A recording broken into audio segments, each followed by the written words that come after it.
Oke kawan, mau lihat prosesnya seperti apa? Cara melepaskan besi yang sebatang ini saya pegang. Nah, ini kita sebelumnya sudah betel ya. Hanya ini sudah gampang lepas. Jadi seperti ini prosesnya kawan. Jadi ini kita pakai gerinda kan dulu yang bagian beton-betonnya sebelum kita gerinda. Nah, jadi ini kita sebelumnya sudah betel ya. Ini sudah kalau kurang lebih tadi kita lepas ini sekitar 3 cm. Nah, makanya kita dapat curnya. Nah, ini sekalian besinya kita lepas kawan. Jadi kita pakai gerinda.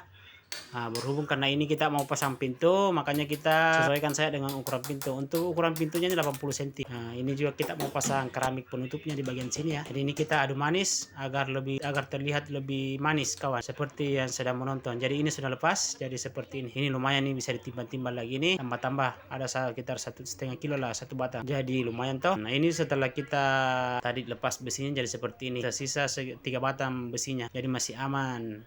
Apalagi ini cuma gawangan pintu. Oke kawan, terima kasih untuk kawan-kawanku yang selalu mensupport kontenku. Terima kasih, sampai jumpa di konten selanjutnya.